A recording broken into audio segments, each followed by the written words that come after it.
자, 첫 번째 스택 응용은 역습 문자열 만들기입니다. 이번 절에서 사용되는 스택은 우리가 앞절에서 바로 살펴봤죠. 연결 리스트 구현된 스택, 그 소스를 그대로 이용하기도 합니다. 그리고 그 외에 추가적으로 역습 문자열을 만드는 함수 자체가 선언된 파일과 정의된 C소스가 있는 파일로 구성되어 있고요. 그리고 이런 정의된 함수들을 이용해서 실제 예제 프로그램은 example 04_03.c 파일이 되겠습니다. 새로운 프로젝트를 추가해 볼까요? 추가, 새 프로젝트 04_03 확인 콘솔이고요. 빈 프로젝트죠. 마침. 자, 그리고 앞서서 말씀드렸던 것처럼 그러면 04_03에 이렇게 빈 프로젝트 파일 하나만 있으면 알 수가 있습니다. 그러면 우리가 링크드 스택은 04_02에서 복사해야죠. 복사해서 붙여넣기를 하겠습니다. 자, 그런 다음에 프로젝트에서 추가를 하겠습니다. 추가. 그래서 추가 기존 항목 링크드 스택과 링크드 스택.h 파일이죠. 이렇게 추가가 됐고요. 그 외에 역습 문자를 만들기 위해서 필요한 파일들 추가를 해야겠죠. 그래서 소스 파일 새 항목 그래서 스택 util.h 추가 바뀌었네 위치가. 헤더 파일 옮겨주고요. 자, 소스 파일은 추가 새 항목 스택 util.c 파일 추가 마지막으로 추가 새 항목 example 04_03.c 파일 추가. 자, 이렇게 추가가 끝났기 때문에 자, 오른쪽 마우스 클릭하신 다음에 시작 프로젝트로 설정을 해주시고요. 파일 가서 현재까지를 모두 저장하겠습니다. 모두 저장. 자, 이제 소스를 입력해야 되는데요. 저는 기존에 있던 소스를 그대로 이용하도록 하겠습니다. 여러분께서는 직접 입력해 보세요. 복사, 붙여넣기, 스택 util.c 파일이죠. 전체를 선택하신 다음에 붙여넣기, 마지막으로 스택 util.h 파일 가서 전체를 스택한 다음에 복사, 붙여넣기, 그리고 다시 한번 더 모두 저장. 빌드 한번 해볼까요? 빌드 04_03 빌드.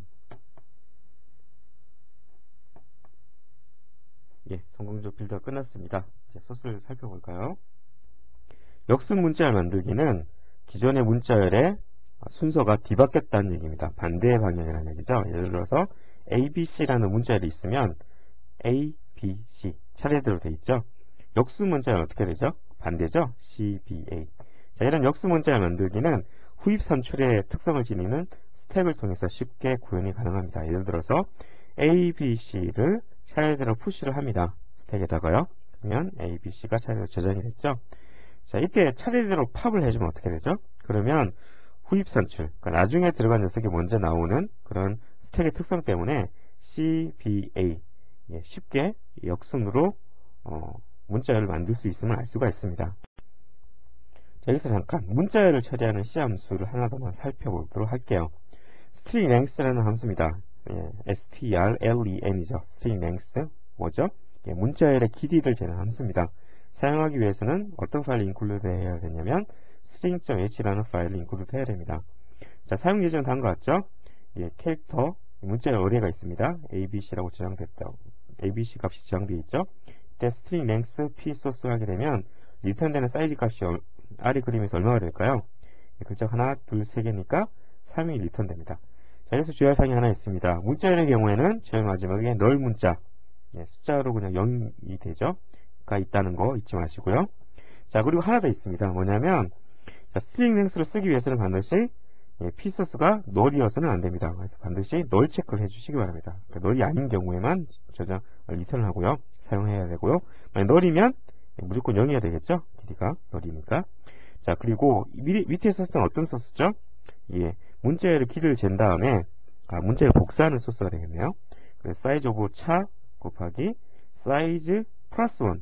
이 플러스 1은 뭐 때문에 해주는 걸까요? 예, 마지막에 있는 이 널 문자 때문에 플러스 1을 해주는 거죠.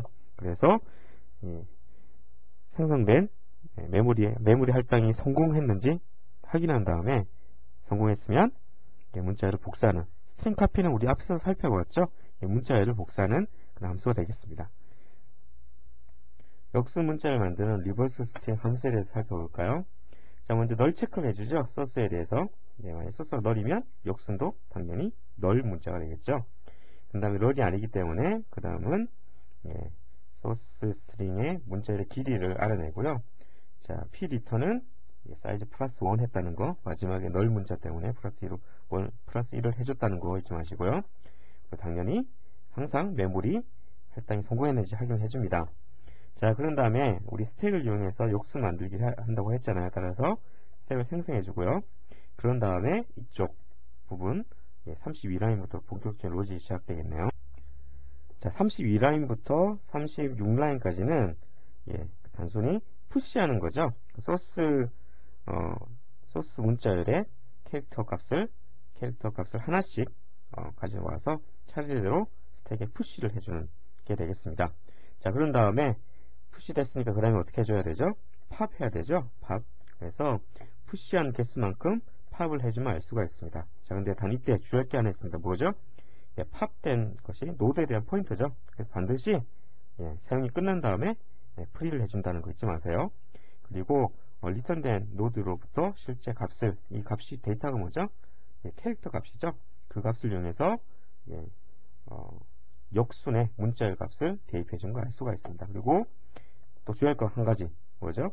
제일 마지막 문자열에서 0을 대입해 줬습니다. 널 문자열을 대입해 준 거죠. 그 다음에 스택의 사용이 끝났기 때문에 스택을 제거해 주는 것까지가 바로 리버스 스트링의 소스가 되겠습니다. 리버스 스트링 함수의 경우에도 실질적으로 메모리 할당이 두 번 있죠. 먼저는 리턴되는 문자열에 대한 에몰록과 두 번째는 링크드 스택을 생성하는 부분입니다.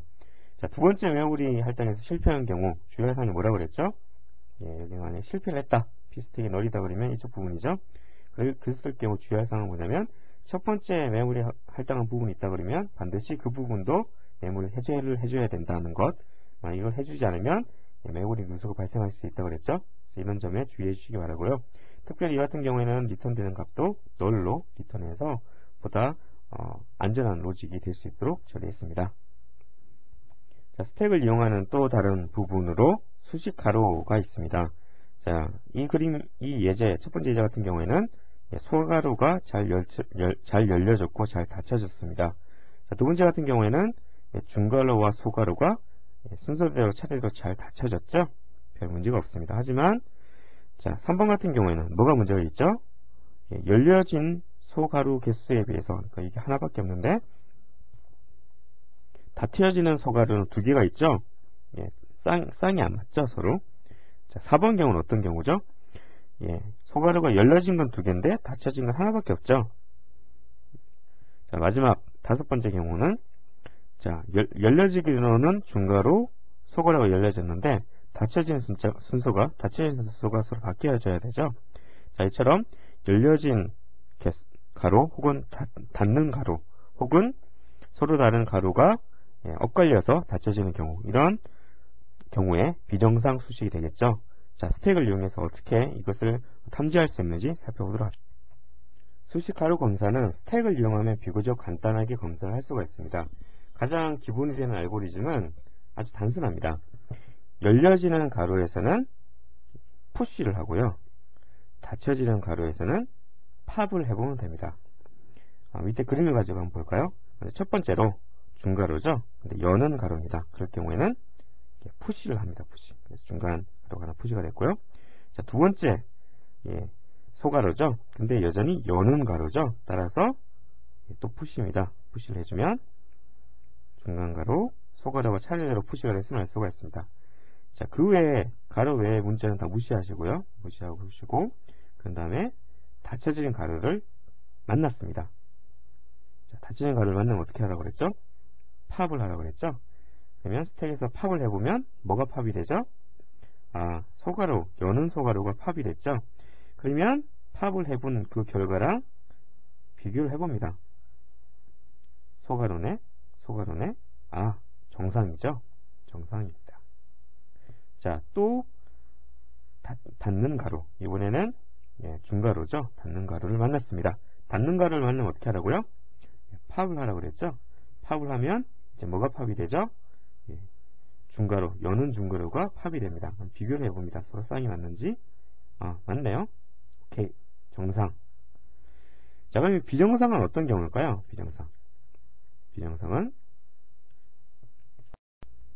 첫 번째로 팝을 하려고 했는데 닫혀진 가루를 만나서 팝을 하려고 했는데 팝할 녀석이 없다. 즉 엠프티 상태다. 그럼 어떻게 되죠? 오류가 발생한 경우죠.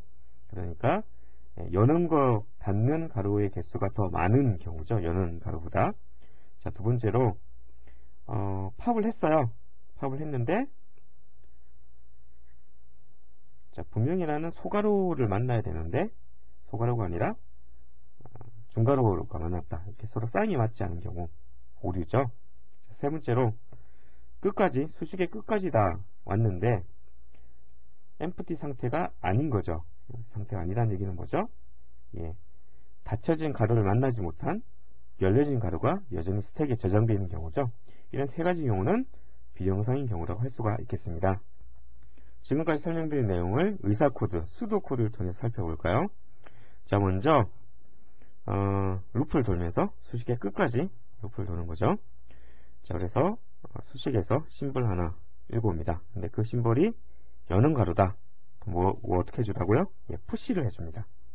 만약에 닫혀지는 가루다. 닫혀지는 가루라면 뭘 해주는 거죠? 팝을 해줘야 되는 거죠. 팝을 해줘야 되는데 만약 스택이 공개 상태다. 오류입니다. 그렇죠? 오류. 왜냐면 닫혀지려고 하는데 열려진 게 없다는 얘기죠. 그러니까 닫혀지는 가루에 해당되는 상응하는 열려지는 가루가 없다는 얘기죠. 오류입니다. 자, 두 번째, 팝을 했는데 그 심볼이 쌍이 맞지 않는 경우 소가루가 아니라 중가루 혹은 대가루를 만났다. 오류죠. 그렇습니다. 자, 그렇지 않다면 성공인 거죠.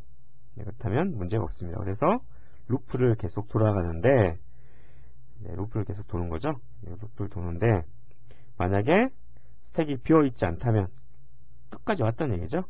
끝까지 왔는데 스택이 비어있지 않다. 그럼 어떻게 되는 거죠? 오류인 거죠. 그렇습니다.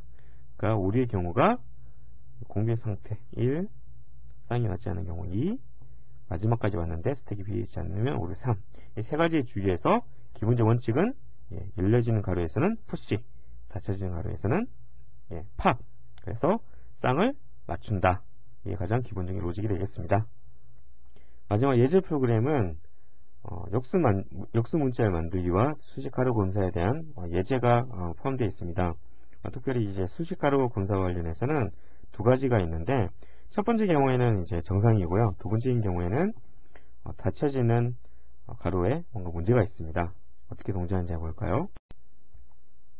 자, 두 번째 수식이 좀 오류가 있는, 그러니까 닫혀지는 순서에 오류가 있다고 그랬죠. 따라서 두 번째 이 수식 검사에서 우리가 중단점을 설정하겠습니다. 중단 설정하고요. 자, 디버깅 해볼까요? 디버깅 시작. 자, 그러면 두 번째 여기서 멈췄습니다. 그러니까 중단되었죠? 여기서 디버그 들어가셔서 한 단계씩 코드 실행. 그러면 F11이죠? F11을 누르면 그 함수 내부로 실행을 하게 되겠습니다. 자, 이제 그 다음 단계는 한 단계씩 밟아가도록 하죠. 프로시저 단위 실행이 F10이죠? 자, 따라서 F10을 한 단계씩 누르면 한 단계씩 스텝을 밟아가게 되겠습니다. 참 P소스가 널인지 아니죠? 자, 그러면 스트링 랭스를 구했는데 사이즈가 36이네요. 그렇죠? 밑에 디버깅 창에서 그 내부 변수 값을 알 수가 있습니다. 자, 사이즈는 36이었고요. 자, F10을 계속 눌러봅시다. 그 다음에 링크드 스택을 생성해 준 다음에 사이즈가 36이니까 36만큼 루프를 돕니다. 루프를 돌면서 만약에 현재 만난 노드 데이터가 소가루네요. 그렇죠? 소가루 열린 가루고 푸시를 해주고요.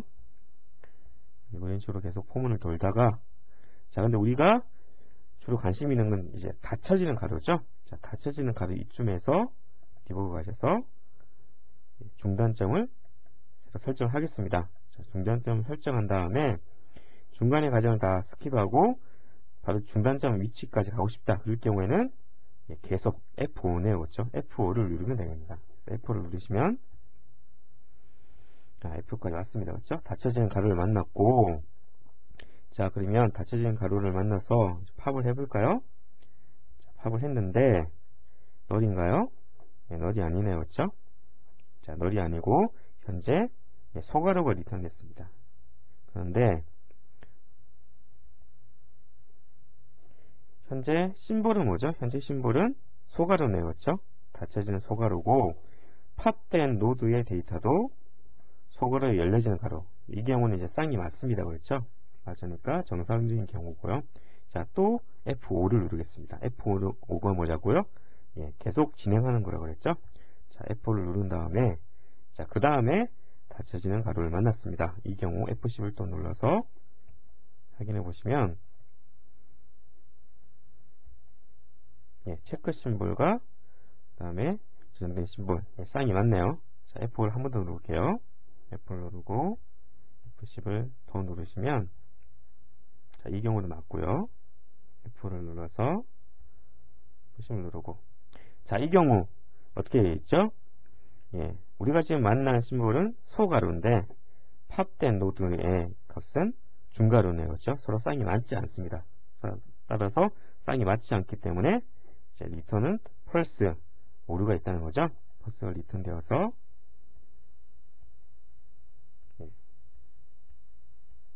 리턴 값으로 오류가 있는 펄스 값이 리턴되는 것을 알 수가 있습니다.